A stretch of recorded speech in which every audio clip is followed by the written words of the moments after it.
اللہم صلی علی محمد وعلی آلہ وصحبہ وسلم۔ روزہ اسلام میں تیسرا فرض رکن ہے۔ پہلا رکن کلمہ پڑھنے سے انسان مسلمان ہو جاتا ہے، لیکن بار بار کی تکرار اور الفاظ کے ٹکراؤ سے جب کلمے کا نور دل تک پہنچ جاتا ہے تو اس وقت انسان مومن کے مقام پر پہنچ جاتا ہے۔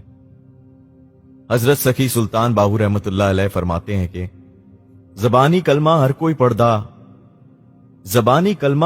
پڑھدا، دل دا پڑھدا کوئی ہو۔ جس طرح دل کا کلمہ پڑھنے والے کم ہیں، اسی طرح دل کی نماز پڑھنے والے تھوڑے ہی ہیں۔ حضرت مجدد الف ثانی رحمت اللہ علیہ فرماتے ہیں کہ عام لوگوں کی نماز صورت ہے، جبکہ خاصان خدا کی نماز حقیقت ہے۔ حدیث شریف میں بھی آیا لا صلاۃ البحضور القلب، یعنی دل کی حاضری کے بغیر نماز نہیں ہوتی۔ اور ایسے ہی لوگوں کو اللہ نے قرآن مجید میں حکم دیا، خبردار دلوں کا اطمینان اللہ ہی کے ذکر میں ہے، کیونکہ یہ لوگ ذکر الہی چھوڑ چکے ہیں۔ کلمہ شریف اور نماز، رکوع سجود، تسبیح و تحلیل سب عبادات زبانی اور وقتی ہیں، لیکن روزہ تو ایک بھوک کا نام ہے کہ سارے دن بھوکے پیاسے بیٹھے رہو۔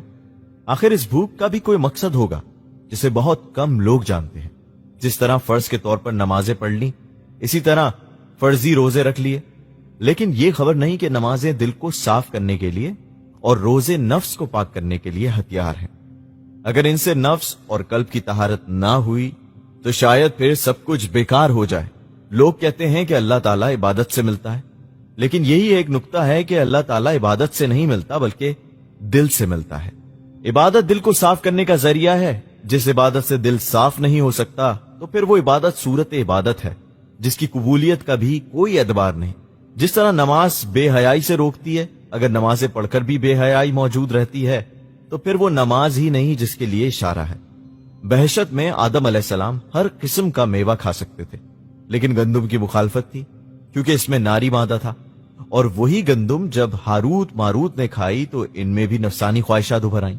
ہماری زمین قرۂ ناسوت اور جنات کا عالم تھا۔ اس کی مٹی، ہوا اور پانی میں سب جنات کے مزاج کے مطابق نار تھی۔ جب آدم علیہ السلام اس دنیا میں آئے تو بہشت کے میوے اور اناج آپ کو ملنا شروع ہو گئے۔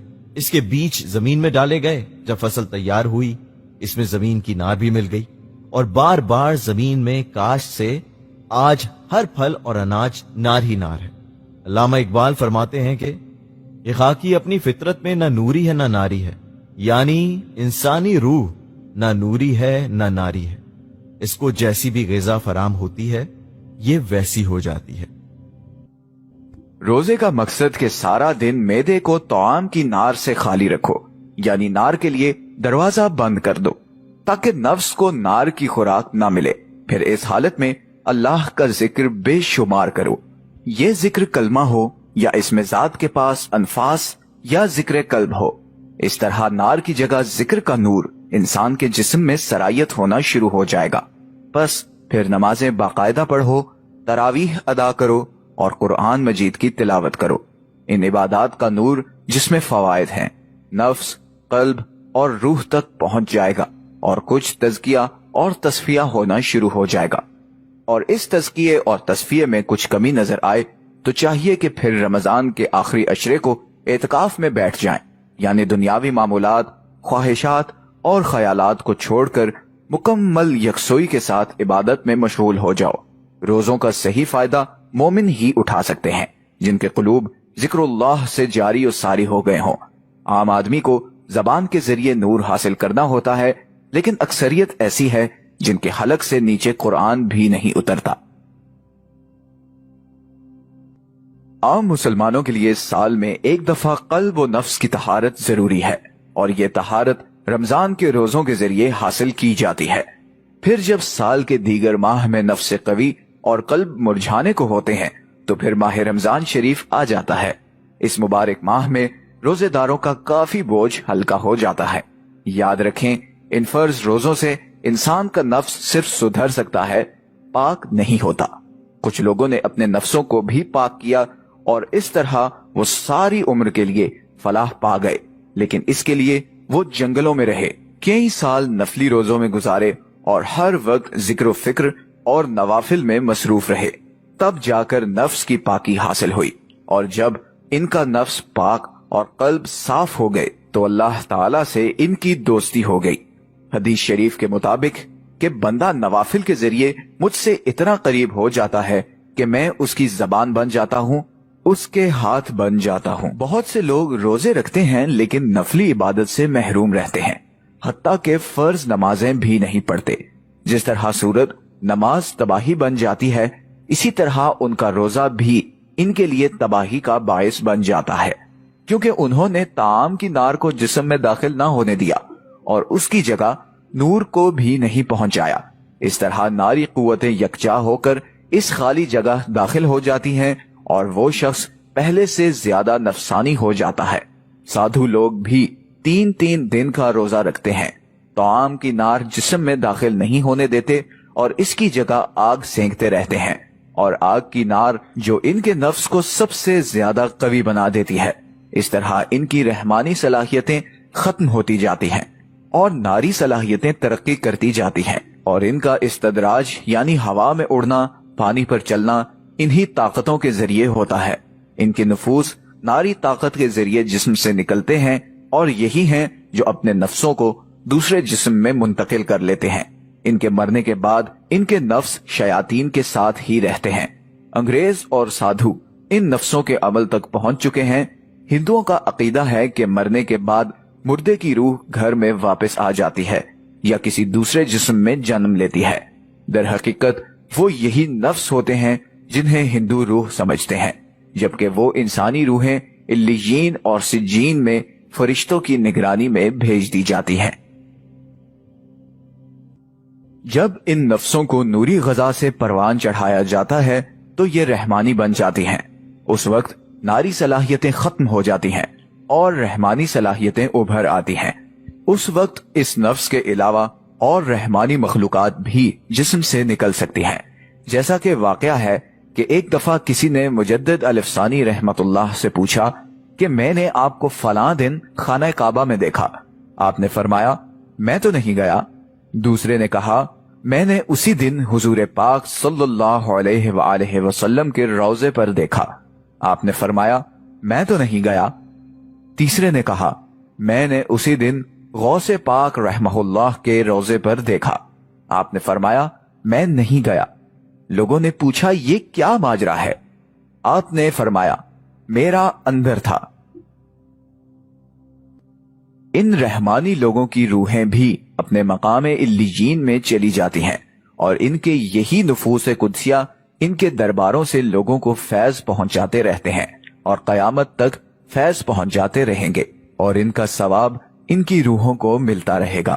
بہت سے لوگوں نے ان درباروں سے ناسوتی فوائد کے علاوہ ولایت بھی حاصل کر لی، جیسا کہ فقیر نور محمد صاحب کلاچی والوں کو سلطان باہو رحمہ اللہ کے دربار سے ولایت کا فیض ہوا، داتا صاحب علی ہجویری رحمہ اللہ کو با یزید بستامی رحمہ اللہ کے دربار سے فیض ہوا، خواجہ صاحب رحمہ اللہ کو داتا صاحب کے دربار سے فیض حاصل کرنے کے بعد آپ رحمہ اللہ کے یہ اشعار آج بھی داتا صاحب کے روضے پر مرقوم ہے۔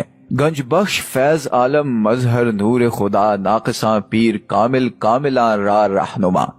ثابت ہوا کہ روزے کا مقصد انسان کے اندر کی مخلوق کو جگانا اور اس کو نوری غذا پہنچانا ہے، اور اگر ان کو غذا نہ پہنچا سکے تو روزوں سے مستفیض نہیں ہوا جا سکتا۔ بعض لوگ کہتے ہیں کہ کم سونا کون سی عبادت ہے؟ جو ہی اندھیرا ہوتا ہے اس وقت سے لے کر آدھی شب تک اس دنیا میں جنات کی محفلیں لگتی ہیں، اور آدھی شب کے بعد فرشتوں اور پاکیزہ ارواح کا نزول ہوتا ہے۔ تب وہ جنات کی محفلیں درہم برہم ہو جاتی ہیں۔ آدمی جب سوتا ہے تو اس کا نفس جسم سے نکل کر ان محفلوں کو ڈھونڈتا ہے اور اپنی غذا حاصل کر لیتا ہے۔ اگر آدھی رات تک انسان جاگتا رہے تو پھر سونے کے بعد نفس کو شیطانی محفلیں نہیں ملتی جس سے وہ خوراک حاصل کرے۔ یہی وجہ ہے کہ آدھی شب سے پہلے خوابوں کا تعلق شیطان سے ہی ہوتا ہے۔ رمضان شریف میں تراویح کے اہتمام کا مقصد بھی یہی ہے کہ آدھی شب تک انسان جاگتا رہے تاکہ نفس جسم میں قید رہے۔ لوگ کہتے ہیں کہ رمضان میں شیطان کو بند کر دیا جاتا ہے۔ اس کا اصل مقصد یہ ہے تمہارے اندر کے نفس کو بند کیا جاتا ہے تاکہ باہر سے اس کی ناری خوراک اندر داخل نہ ہو سکے۔ اس کے لیے ہر روزے دار کے لیے ضروری ہے کہ وہ ماہ رمضان میں کم کھائے اور رات کو کم سوئے اور باتیں بھی کم کرے۔ ہر وقت کی عبادت کا راز سیکھے، یعنی پاس انفاس یا ذکر قلب کرے۔ جس طرح افسر کا TADA عام ملازم سے زیادہ ہوتا ہے، اسی طرح مسلمان سے زیادہ فائدہ مومن کو روزے سے حاصل ہوتا ہے اور ولی کو مومن سے بڑھ کر ثواب ملتا ہے۔ رمضان کا مہینہ برکتوں والا مبارک مہینہ ہے۔ اللہ تعالیٰ کی رحمت اور انوار و تجلیات کی بارش اس ماہ دنیا پر برسنا شروع ہو جاتی ہے۔ رحمت گناہگاروں کی بخشش کے لیے ہے، انوار سے مومنین کے قلوب جگمگا اٹھتے ہیں اور تجلیات سے ولیوں کے مراتب بلند ہوتے ہیں۔ اس ماہ مبارک میں ایک طاق رات سب کے لیے آتی ہے جس میں روحیں، فرشتے اور حضور پاک صلی اللہ علیہ وآلہ وسلم کی روح مبارک مسلمانوں کے لیے دعائے مغفرت کرتے ہیں۔ یہ روحیں اور فرشتے زمین پر اتر کر سنتے اور دیکھتے ہیں کہ اس طرح جہاں بھی کوئی عبادت میں مصروف ہو اس کے لیے دعا کریں، لیکن جس طرح منافق دل قرآن سے فیض حاصل نہیں کر سکتے، اسی طرح سے گستاخان رسول صلی اللہ علیہ وآلہ وسلم بھی رحمت اور دعاؤں سے مستفیض نہیں ہو سکتے۔